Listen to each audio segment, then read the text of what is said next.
Hello and welcome to Chapter 11 of the public domain 1937 edition of Think and Grow Rich. This is a recording created for the Power Success for You Mastermind Think and Grow Rich YouTube channel. Chapter 11. The Mystery of Sex Transmutation. The 10th step towards riches.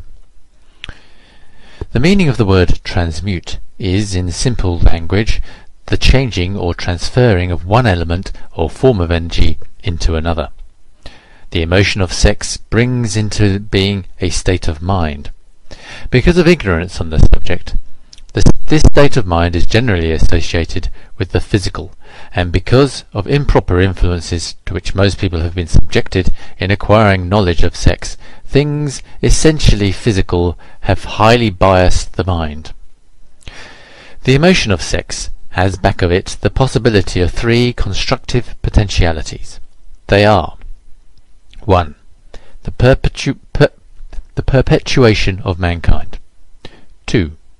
The maintenance of health as a therapeutic agency it has no equal. 3. The transformation of mediocrity into genius through transmutation. Sex transmutation is simple and easily explained. It means the switching of the mind from thoughts of physical expression to thoughts of some other nature. Sex desire is perhaps the most powerful of human desires. When driven by this desire, men develop keenness of imagination, courage, willpower, persistence, and creative ability unknown to them at other times. So strong and impelling is this desire for sexual contact that men freely run the risk of life and reputation to indulge it. When harnessed and redirected along other lines, this motivating force maintains all of its attributes of keenness of imagination, courage, etc., which may be used as powerful creative forces in literature, art, or any other profession or calling, including, of course, the accumulation of riches. The transmutation of sex energy calls for the exercise of willpower, to be sure, but the reward is worth the effort. The desire for sexual expression is inborn and natural. The desire cannot and should not be submerged or eliminated, but it should be given an outlet through forms of expression which enrich the body, mind, and the spirit of man. If not given this form of outlet through transmutation, it will seek outlets through purely physical channels. A river may be dammed and its water controlled for a time, but eventually it will force an outlet. The same is true of the emotion of sex. It may be submerged and controlled for a time, but its very nature causes it to be ever-seeking means of expression. If it is not transmuted into some creative effort, it will find a less worthy outlet.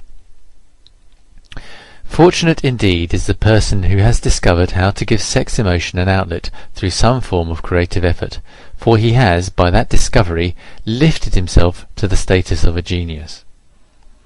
Scientific research has disclosed these significant facts. 1. The men of greatest achievement are men with highly developed sex natures, men who have learned the art of sex transmutation. 2. The men who have accumulated great fortunes and achieved outstanding recognition in literature, art, industry, architecture, and the professions were motivated by the influence of a woman. The research from which these astounding discoveries were made went back through the pages of biography and history for more than 2,000 years. Wherever there was evidence available in connection with the lives of men and women of great achievement, it indicated most convincingly that they possessed highly developed sex natures.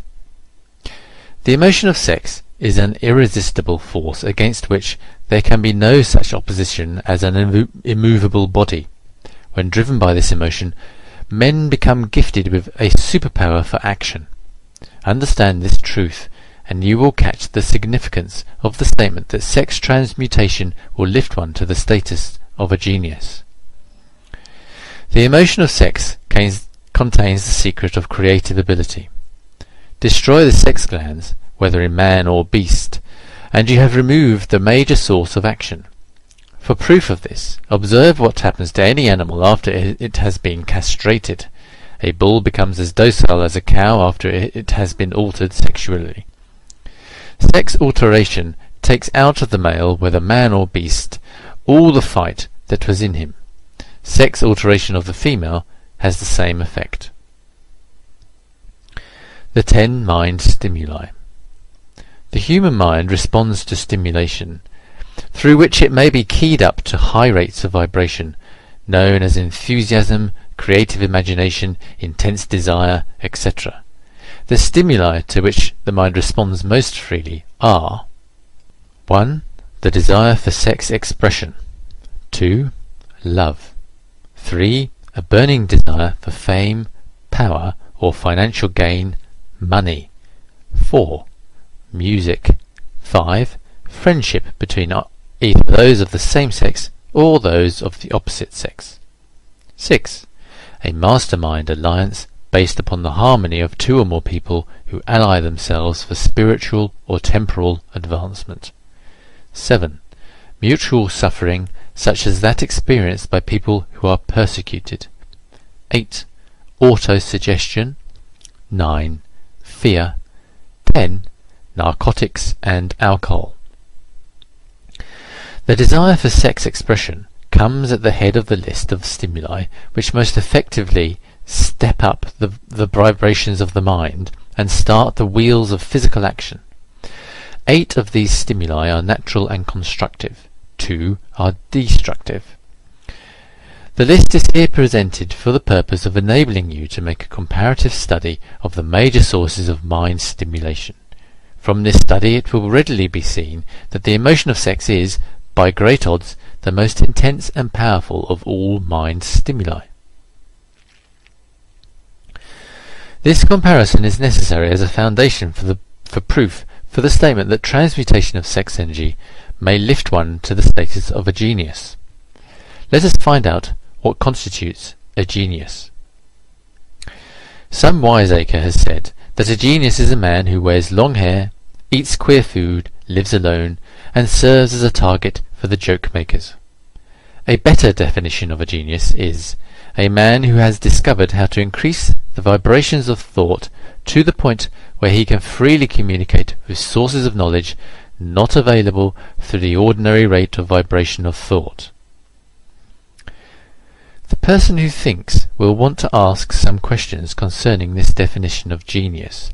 The first question will be, how may one communicate with sources of knowledge which are not available through the ordinary rate of vibration of thought?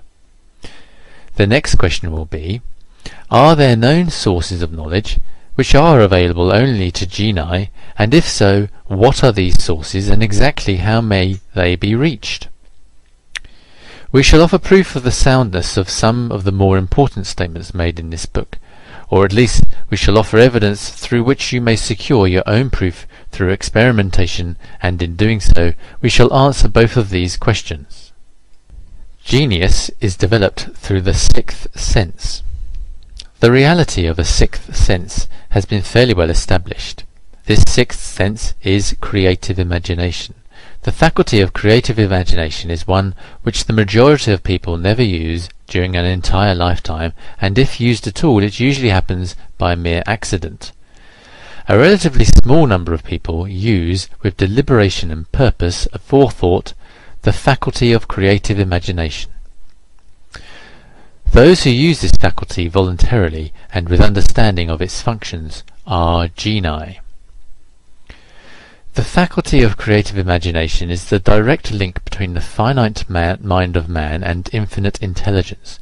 All so-called revelations referred to in the realm of religion and all discoveries of basic or new principles in the field of invention take place through the faculty of creative imagination. When ideas or concepts flash into one's mind through what is popularly called a hunch, they come from one or more of the following sources. 1. Infinite intelligence. 2. One's subconscious mind, wherein is stored every sense, impression and thought impulse which ever reached the brain through any of the 5 senses. 3. from the mind of some other person who has just released the thought or picture of the idea or concept through conscious thought, or 4. From the other person's subconscious storehouse. There are no other known sources from which inspired ideas or hunches may be received. The creative imagination functions best when the mind is vibrating, due to some form of mind stimulation, at an exceedingly high rate. That is, when the mind is functioning at a rate of vibration higher than that of ordinary normal thought. When brain action has been stimulated through one or more of the 10 mind stimulants, it has the effect of lifting the individual far above the horizon of ordinary thought, and permits him to envision distance, scope, and quality of thoughts not available on the lower plane, such as that occupied when one is engaged in the solution of the problems of business and professional routine. When lifted to this higher state of thought through any form of mind stimulation, an individual occupies relatively the same position as one who has ascended in an airplane to a height from which he may see over and beyond the horizon line which limits his vision while on the ground. Moreover, while on this higher level of thought, the individual is not hampered or bound by any of the stimuli which circumscribe and limit his vision while wrestling with the problems of gaining the 3 basic necessities of food, clothing, and shelter. He is in a world of thought in which the ordinary workaday thoughts have been as effectively removed as are the hills and the valleys and other limitations of physical vision when he rises in an aeroplane. While on this exalted plane of thought, the creative faculty of the mind is given freedom for action. The way has been cleared for the 6th sense to function. It becomes receptive to ideas which could not reach the individual under any other circumstances. The 6th sense is the faculty which marks the difference between a genius and an ordinary mind. The creative faculty becomes more alert and receptive to vibrations originating outside the individual's subconscious mind the more this faculty is used, and the more the individual relies upon it and makes demands upon it for thought impulses. This faculty can be cultivated and developed only through use. That which is known as one's conscience operates entirely through the faculty of the 6th sense.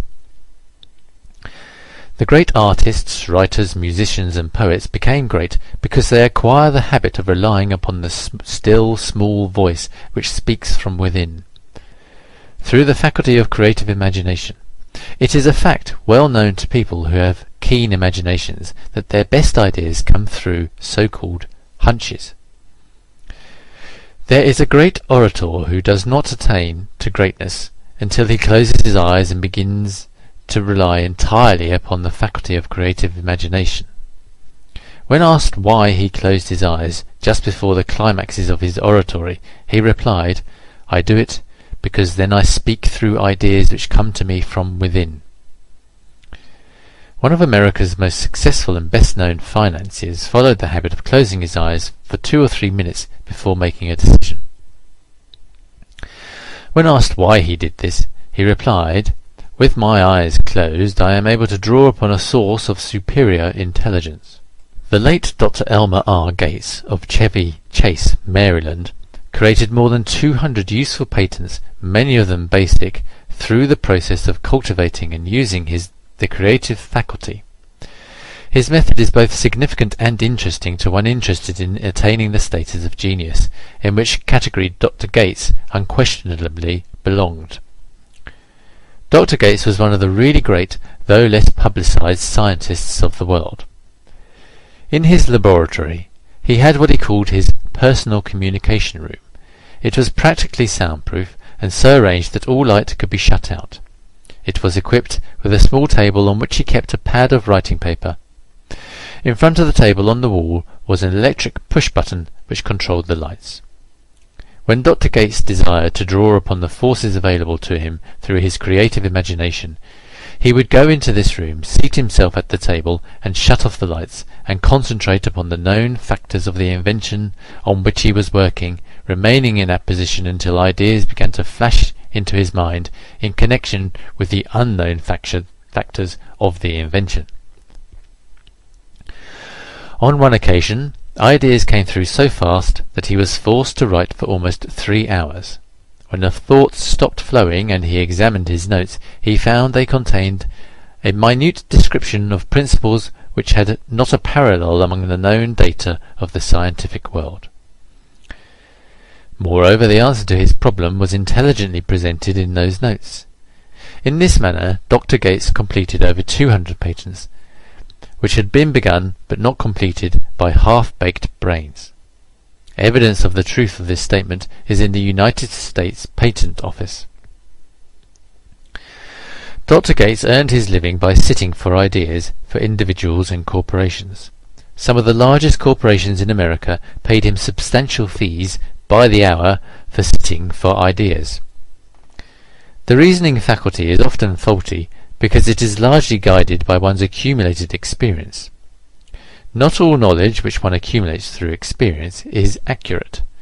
Ideas received through the creative faculty are much more reliable, for the reason that they come from sources more reliable than any which are available to the reasoning faculty of the mind. The major difference between the genius and the ordinary crank inventor may be found in the fact that genius works through his faculty of creative imagination, while the crank knows nothing of this faculty. The scientific inventor, such as Mr. Edison and Dr. Gates, makes use of both the synthetic and their creative faculties of imagination. For example, the scientific inventor, or genius, begins an invention by organizing and combining the known ideas or principles accumulated through experience through the synthetic faculty, the reasoning faculty. If he finds this accumulated knowledge to be insufficient for the completion of his invention, he then draws upon the sources of knowledge available to him through his creative faculty. The method by which he does this varies with the individual, but this is the sum and substance of his procedure. 1. He stimulates his mind so that it vibrates on a higher than average plane using one or more of the 10 mind stimulants or some other stimulant of his choice. 2. He concentrates upon the known factors, the finished part, of his invention and creates in his mind a perfect picture of unknown factors, the unfinished part, of his invention. He holds this picture in mind until it has been taken over by the subconscious mind, then relaxes by clearing his mind of all thought and waits for his answer to flash into his mind. Sometimes the results are both definite and immediate. At other times the results are negative, depending upon the state of development of the sixth sense or creative faculty. Mr. Edison tried out more than 10,000 different combinations of ideas through the synthetic faculty of his imagination before he tuned in through the creative faculty and got the answer which perfected the incandescent light. His experience was similar when he produced the talking machine. There is plenty of reliable evidence that the faculty of creative imagination exists. This evidence is available through accurate analysis of men who have become leaders in their respective callings without having had extensive educations. Lincoln was a notable example of a great leader who achieved greatness through the discovery and use of his faculty of creative imagination. He discovered and began to use this faculty as a result of the stimulation of love which he experienced after he met Anne Rutledge, a statement of the higher significance in connection with the study of the source of genius. The pages of history are filled with the records of great leaders whose achievements may be traced directly to the influence of women who aroused the creative faculties of their minds through the stimulation of sex desire. Napoleon Bonaparte was one of these. When inspired by his first wife, Josephine, he was irresistible and invincible. When his better judgment or reasoning faculty prompted him to put Josephine aside, he began to decline. His defeat and St. Helena were not far distant. If good taste would permit, we might easily mention scores of men well known to the American people who climbed to great heights of achievement under the stimulating influence of their wives, only to drop back to destruction after money and power went to their heads, and they put aside the old wife for a new one. Napoleon was not the only man to discover that sex influence, from the right source, is more powerful than any substitute of expediency which may be created by mere reason. The human mind responds to stimulation. Among the greatest and most powerful of these stimuli is the urge for sex. When harnessed and transmuted, this driving force is capable of lifting men into that higher sphere of thought which enables them to master the sources of worry and petty annoyance which beset their pathway on the lower plane. Unfortunately, only the geni has made this discovery. Others have accepted the experience of the sex urge without discovering one of its major potentialities, a fact which accounts for the great number of others as compared to the limited number of geni. For the purpose of refreshing the memory in connection with the facts available from the biographies of certain men, we here present the names of a few men of outstanding achievement, each of whom was known to have been of a highly sexed nature. The genius which was theirs undoubtedly found its source of power in transmuted sexual energy. George Washington, Napoleon Bonaparte, William Shakespeare, Abraham Lincoln, Ralph Waldo Emerson, Robert Burns, Thomas Jefferson, Elbert Hubbard, Albert H. Gary, Oscar Wilde, Woodrow Wilson, John H. Patterson, Andrew Jackson, Enrico Caruso. Your own knowledge of biography will enable you to add to this list. Find, if you can, a single man in all of history of civilization who achieved outstanding success in any calling who was not driven by a well-developed sex nature. If you do not wish to rely upon biographies of men not now living, take inventory of those whom you know to be men of great achievement and see if you can find one among them who is not highly sexed. Sex energy is the creative energy of all geni. There never has been, and never will be, a great leader, builder, or artist lacking in this driving force of sex. Surely no one will misunderstand these statements to mean that all who are highly sexed are geni. Man attains to the status of a genius only when and if he stimulates his mind so that it draws upon the forces available through the creative faculty of the imagination. Chief among the stimuli with which this stepping up of vibrations may be produced is sex energy. The mere possession of this energy is not sufficient to produce a genius. The energy must be transmuted from desire for physical contact into some other form of desire and action before it will lift one to the status of a genius. Far from becoming geni because of great sex desires, the majority of men lower themselves through misunderstanding and misuse of this great force to the status of the lower animals. Why men seldom succeed before 40. I discovered from the analysis of over 25,000 people that men who succeed in an outstanding way seldom do so before the age of 40, and more often they do not strike their real pace until they are well beyond the age of 50. This fact was so astounding that it prompted me to go into the study of its cause most carefully, carrying the investigation over a period of more than 12 years. This study disclosed the fact that the major reason why the majority of men who succeed do not begin to do so before the age of 40 to 50 is their tendency to dissipate their energies through overindulgence in physical expression of the emotion of sex. The majority of men never learn that the urge of sex has other possibilities which far transcend in importance that of mere physical expression. The majority of those who make this discovery do so after having wasted many years at a period when the sex energy is at its height prior to the age of 45 to 50. This is usually followed by a noteworthy achievement.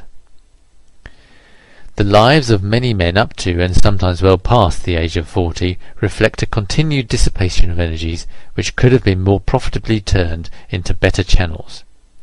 Their finer and more powerful emotions are sown wildly to the four winds. Out of this habit of the male grew the term sowing his wild oats.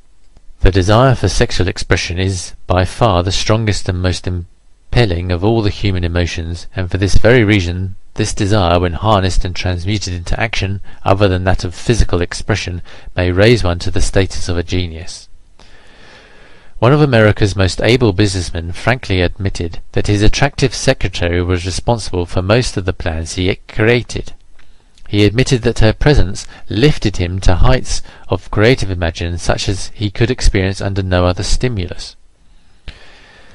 One of the most successful men in America owes most of his success to the influence of a very charming young woman who has served as his source of inspiration for more than 12 years. Everyone knows the man to whom this reference is made, but not everyone knows the real source of his achievements. History is not lacking in examples of men who attained to the status of genii, as the result of the use of artificial mind stimulants in the form of alcohol and narcotics. Edgar Allan Poe wrote The Raven while under the influence of liquor, dreaming dreams that mortal never dared to dream before. James Whitcomb Riley did his best writing while under the influence of alcohol. Perhaps it was thus he saw the ordered intermingling of the real and the dream, the mill above the river and the mist above the dream. Robert Burns wrote best when intoxicated. For auld lang syne, my dear, we'll take a cup of kindness yet, for auld lang syne. But let it be remembered that many such men have destroyed themselves in the end. Nature has prepared her own potions with which men may safely stimulate their minds so they vibrate on a plane that enables them to tune in to fine and rare thoughts which come from no man knows where. No satisfactory substitute for nature's stimulants have ever been found. It is a fact well known to psychologists that there is a very close relationship between sex desires and spiritual urges, a fact which accounts for the peculiar behavior of people who participate in orgies known as religious revivals, common among the primitive types. The world is ruled and the destination of civilization is established by the human emotions. People are influenced in their actions not by reasons so much as by feelings. The creative faculty of the mind is set into action entirely by emotions and not by cold reason. The most powerful of all human emotions is that of sex. There are other mind stimulants, some of which have been listed, but no one of them, nor all of them combined, can equal the driving power of sex. A mind stimulant is any influence which will either temporarily or permanently increase the vibrations of thought. The 10 major stimulants described are those most commonly resorted to. Through these sources one may commune with infinite intelligence or enter at will the storehouse of the subconscious mind, either one's own or that of another person, a procedure which is all there is of genius.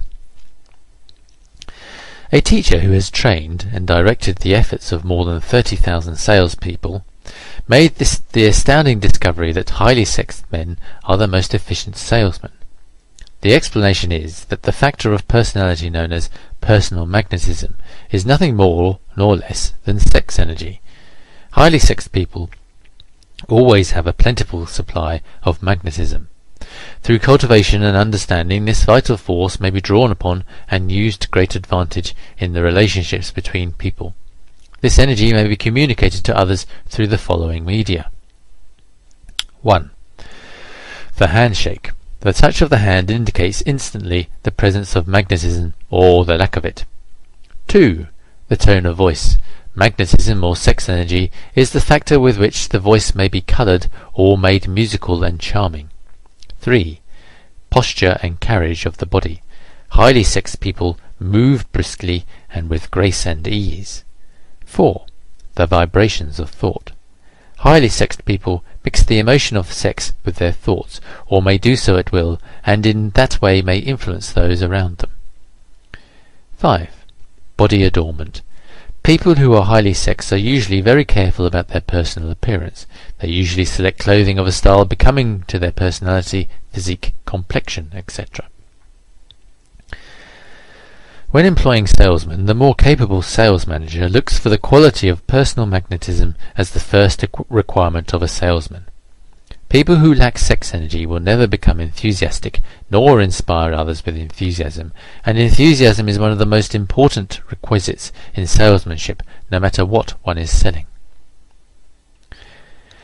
The public speaker, orator, preacher, lawyer, or salesman who is lacking in sex energy is a flop as far as being able to influence others is concerned. Couple this with the fact that most people can be influenced only through an appeal to their emotions, and you will understand the importance of sex energy as a part of the salesman's native ability. Master salesmen attain the status of mastery in selling because they either consciously or unconsciously transmute the energy of sex into sales enthusiasm. In this statement may be found a very practical suggestion as to the actual meaning of sex transmutation. The salesman who knows how to take his mind off the subject of sex and direct it in sales effort with as much enthusiasm and determination as he would apply it to its original purpose has acquired the art of sex transmutation, whether he knows it or not. The majority of salesmen will transmute their sex energy, do so without being in the least aware of what they are doing or how they are doing it. Transmutation of sex energy calls for more willpower than the average person cares to use for this purpose. Those who find it difficult to summon willpower sufficient for transmutation may gradually acquire this ability. Though this requires willpower, the reward for the practice is more than worth the effort. The entire subject of sex is one with which the majority of people appear to be unpardonably ignorant. The urge of sex has been grossly misunderstood, slandered, and burlesqued by the ignorant and the evil-minded for so long that the very word sex is seldom used in polite society. Men and women who are known to be blessed, yes, blessed with highly sexed natures, are usually looked upon as being people who will bear watching. Instead of being called blessed, they are usually called cursed. Millions of people, even in this age of enlightenment, have inferiority complexes which they developed because of this false belief that a highly sexed nature is a curse. These statements of the virtue of sex energy should not be construed as justification for the libertine. The emotion of sex is a virtue only when used intelligently and with this discrimination. It may be misused, and often is, to such an extent that it debases instead of enriches both mind and body. The better use of this power is the burden of this chapter. It seemed quite significant to the author when he made the discovery that practically every great leader whom he had the privilege of analyzing was a man whose achievements were largely inspired by a woman. In many instances, the woman in the case was a modest, self-denying wife, of whom the public had heard but a little or nothing. In a few instances, the source of inspiration has been traced to the other woman. Perhaps such cases may not be entirely unknown to you. Intemperance in sex habits is just as detrimental as intemperance in habits of drinking and eating. In this age in which we live, an age which began with the World War, intemperance in habits of sex is common. This orgy of indulgence may account for the shortage of great leaders. No man can avail himself of the forces of his creative imagination while dissipating them. Man is the only creature on earth which violates nature's purpose in this connection. Every other animal indulges its sex nature in moderation and with purpose which harmonizes with the laws of nature. Every other animal responds to the call of sex only in season. Man's inclination is to declare open season. Every intelligent person knows that stimulation in excess through alcoholic drink and narcotics is a form of intemperance which destroys the vital organs of the body, including the brain. Not every person knows, however, that overindulgence in sex expression may become a habit as destructive and as detrimental to creative effort as narcotics or liquor. A sex-mad man is not essentially different than a dope-mad man. Both have lost control over their faculties of reason and willpower. Sexual overindulgence may not only destroy reason and willpower, but it may also lead to either temporary or permanent insanity. Many cases of hypochondria, imaginary illness, grow out of habits developed in ignorance of the true function of sex. From these brief references to the subject, it may be readily seen that ignorance on the subject of sex transmutation forces stupendous penalties upon the ignorant on the one hand, and withholds from them equally stupendous benefits on the other. Widespread ignorance on the subject of sex is due to the fact that the subject has been surrounded with mystery and beclouded by dark silence. The conspiracy of mystery and silence has had the same effect upon the minds of young people that the psychology of prohibition had. The result has been increased curiosity and desire to acquire more knowledge on this verboten subject, and to the shame of all lawmakers and most physicians, by training best qualified to educate use on that subject, information has not been easily available. Seldom does an individual enter upon highly creative effort in any field of endeavour before the age of 40. The average man reaches the period of his greatest capacity to create between 40 and 60. These statements are based upon analysis of thousands of men and women who have been carefully observed. They should be encouraging to those who fail to arrive before the age of 40, and to those who become frightened at the approach of old age, around the 40-year mark. The years between 40 and 50 are, as a rule, the most fruitful. Man should approach this age not with fear and trembling, but with hope and eager anticipation. If you want evidence that most men do not begin to do their best work before the age of 40, study the records of the most successful men known to the American people, and you will find it. Henry Ford had not hit his pace of achievement until he had passed the age of 40. Andrew Carnegie was well past 40 before he began to reap the rewards of his actions. James J. Hill was still running a telegraph key at the age of 40. His stupendous achievements took place after that age. Biographies of American industrialists and financiers are filled with evidence that the period from 40 to 60 is the most productive age of man. Between the ages of 30 and 40, man begins to learn, if he ever learns, the art of sex transmutation.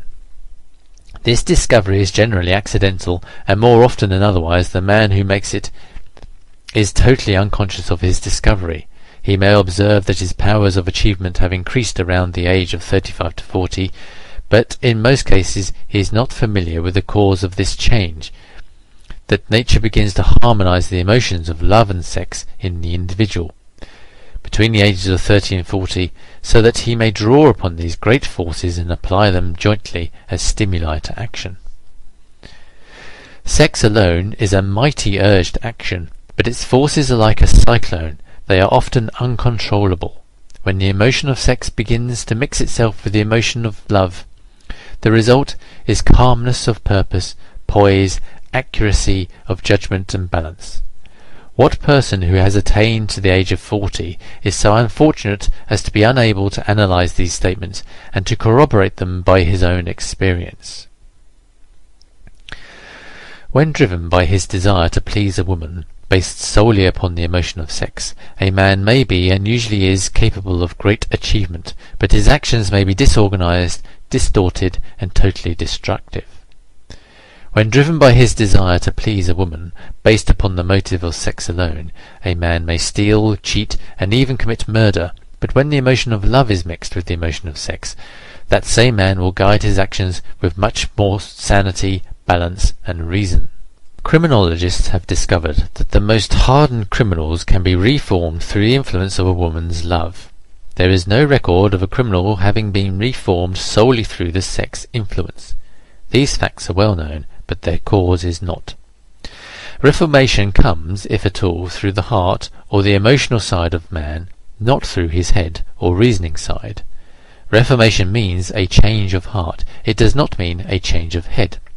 A man may, because of reason, make certain changes in his personal conduct to avoid the consequences of undesirable effects, but genuine reformation comes only through a change of heart, through a desire to change. Love, romance, and sex are all emotions capable of driving men to heights of superachievement.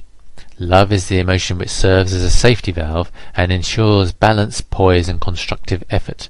When combined, these three emotions may lift one to an altitude of genius. There are genii, however, who know but little of the emotion of love.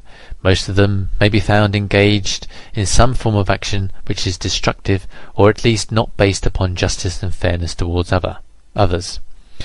If good taste would permit, a dozen genii could be named in the field of industry and finance, who ride ruthlessly over the rights of their fellow men. They seem totally lacking in conscience. The reader can easily supply his own list of such men. The emotions are states of mind. Nature has provided man with a chemistry of the mind, which operates in a manner similar to the principles of chemistry of matter. It is a well-known fact that, through the aid of chemistry of matter, a chemist may create a deadly poison by mixing certain elements, none of which are, in themselves, harmful in the right proportions. The emotions may likewise be combined so as to create a deadly poison. The emotions of sex and jealousy, when mixed, may turn a person into an insane beast. The presence of any one or more of the destructive emotions in the human mind, through the chemistry of the mind, sets up a poison which may destroy one's sense of justice and fairness. In extreme cases, the presence of any combination of these emotions in the mind may destroy one's reason. The road to genius consists of the development, control, and use of sex, love, and romance. Briefly, the process may be stated as follows. Encourage the presence of these emotions as the dominating thoughts in one mind, and discourage the presence of all the destructive emotions. The mind is a creature of habit. It thrives upon the dominating thoughts fed it. Through the faculty of willpower, one may discourage the presence of any emotion and encourage the presence of another. Control of the mind through the habit and power of will is not difficult. Control comes from persistence and habit. The secret of control lies in understanding the process of transmutation. When any negative emotion presents itself in one's mind, it can be transmuted into a positive or constructive emotion by the simple procedure of changing one's thoughts. There is no other road to genius than through voluntary self-effort. A man may attain to great heights of financial or business achievement solely by the driving force of sex energy, but history is filled with evidence that he may, and usually does, carry with him certain traits of character which rob him of the ability to either hold or enjoy his fortune. This is worthy of analysis, thought, and meditation, for it takes a truth, the knowledge of which may be helpful to women as well as men. Ignorance of this has cost thousands of people their privilege of happiness, even though they possessed riches. The emotions of love and sex leave their unmistakable marks upon the features. Moreover, these signs are so visible that all who may wish to read them. The man who is driven by the storm of passion based upon sex desires alone plainly advertises that fact to the entire world by the expression in his eyes and the lines of his face. The emotion of love, when mixed with the emotion of sex, softens, modifies, and beautifies the facial expression. No character analyst is needed to tell you this. You may observe it for yourself. The emotion of love brings out and develops the artistic and the aesthetic nature of man. It leaves its impress upon one's very soul even after the fire has been subdued by time and circumstance. Memories of love never pass. They linger, guide, and influence long after the source of stimulation has faded. There is nothing new in this. Every person who has been moved by genuine love knows it leaves enduring traces upon the human heart. The effect of love endures because love is spiritual in nature. The man who cannot be stimulated to great heights of achievement by love is hopeless, he is dead, although he may seem to live. Even the memories of love are sufficient to lift one to a higher plane of creative effort. The major force of love may spend itself and pass away, like a fire which has burned itself out, but it leaves behind indelible marks as evidence that it passed that way. Its departure often prepares the human heart for a still greater love. Go back into your yesterdays at times and bathe your mind in the beautiful memories of past love. It will soften the influence of the present worries and annoyances. It will give you a source of escape from the unpleasant realities of life, and maybe, who knows, your mind will yield to you during this temporary retreat into the world of fantasy ideas or plans which may change the entire financial or spiritual status of your life. If you believe yourself unfortunate because you have loved and lost, perish the thought.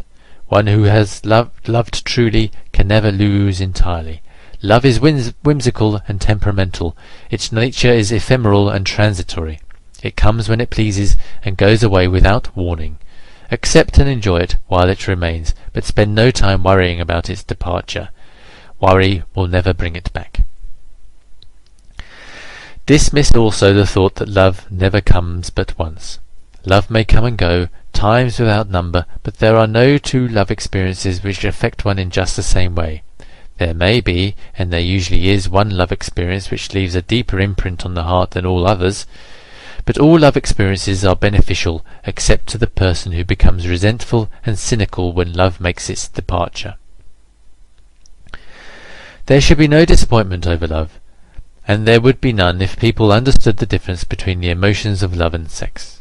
The major difference is that love is spiritual while sex is biological. No experience which touches the human heart with a spiritual force can possibly be harmful except through ignorance or jealousy. Love is, without question, life's greatest experience. It brings one into communication with infinite intelligence. When mixed with the emotions of romance and sex, it may lead one far up the ladder of creative effort. The emotions of love, sex, and romance are sides of the eternal triangle of achievement-building genius. Nature creates genii through no other force. Love is an emotion with many sides, shades, and colours. The love which one feels for parents, for children, is quite different from that which one feels for one's sweetheart. The one is mixed with the emotion of sex, while the other is not. The love which one feels in true friendship is not the same as that felt for one's sweetheart, parents, or children, but it too is a form of love. Then there is the emotion of love for all things inanimate, such as the love of nature's handiwork. But the most intense and burning of all these various kinds of love is that experienced in the blending of the emotions of love and sex. Marriages not blessed with the eternal affinity of love, properly balanced and proportioned with sex, cannot be happy ones, and seldom endure. Love alone will not bring happiness in marriage, nor will sex alone. When these two beautiful emotions are blended, marriage may bring about a state of mind closest to the spiritual that one may ever know on this earthly plane. When the emotion of romance is added to those of love and sex, the obstructions between the finite mind of man and the infinite intelligence are removed. Then the genius has been born. What a different story is this than those usually associated with the emotion of sex. Here is an interpretation of the emotion which lifts it out of the commonplace and makes of it potter's clay in the hands of God, from which he fashions all that is beautiful and inspiring. It is an interpretation which would, when properly understood, bring harmony out of the chaos which exists in too many marriages. The disharmonies often expressed in the form of nagging may usually be traced to lack of knowledge on the subject of sex. Where love, romance, and the proper understanding of the emotion and function of sex abide, there is no disharmony between married people. Fortunate is the husband whose wife understands the true relationship between the emotions of love, sex, and romance. When motivated by this holy triumvirate, no form of labour is burdensome, because even the most lowly form of effort takes on the nature of a labour of love. It is a very old saying that a man's wife may either make him or break him, but the reason is not always understood.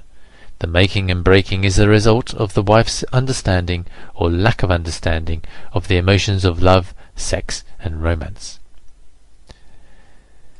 Despite the fact that men are polygamous, by the very nature of their biological inheritance, it is true that no woman has as great an influence on a man as his wife, unless he is married to a woman totally unsuited to his nature. If a woman permits her husband to lose interest in her and become more interested in other women, it is usually because of her ignorance or indifference toward the subjects of sex, love, and romance. This statement presupposes, of course, that genuine love once existed between a man and his wife. The facts are equally applicable to a man who permits his wife's interest in him to die. Married people often bicker over a multitude of trivialities. If these are analysed accurately, the real cause of the trouble will often be found in the indifference or ignorance on these subjects. Man's greatest motivating force is his desire to please woman. The hunter who excelled during the prehistoric days before the dawn of civilization did so because of his desire to appear great in the eyes of woman. Man's nature has not changed in this respect. The hunter of today brings home no skins of wild animals, but he indicates his desire for her favour by supplying fine clothes, motor cars, and wealth. Man has the same desire to please woman that he had before the dawn of civilization. The only thing that has changed is his method of pleasing. Men who accumulate large fortunes and attain to great heights of power and fame do so mainly to satisfy their desire to please women. Take women out of their lives, and a great wealth would be useless to most men. It is this inherent desire of man to please woman which gives woman the power to make or break a man. The woman who understands man's nature and tactfully caters to it need have no fear of competition from other women. Men may be giants with indomitable willpower when dealing with other men, but they are easily managed by the women of their choice. Most men will not admit that they are easily influenced by the women they prefer, because it is in the nature of the male to want to be recognized as the stronger of the species. Moreover, the intelligent woman recognizes this manly trait and very wisely makes no issue of it. Some men know that they are being influenced by the women of their choice, their wives, sweethearts, mothers, or sisters, but they tactfully refrain from rebelling against the influence because they are intelligent enough to know that no man is happy or complete without the modifying influence of the right woman. The man who does not recognize this important truth deprives himself of the power which has done more to help men achieve success than all other forces combined. End of chapter. Thanks for listening. Be sure to subscribe for further updates and click show more below for the link to the discussion YouTube video on this chapter and a success characteristics quiz and lots of other goodies. Thanks again.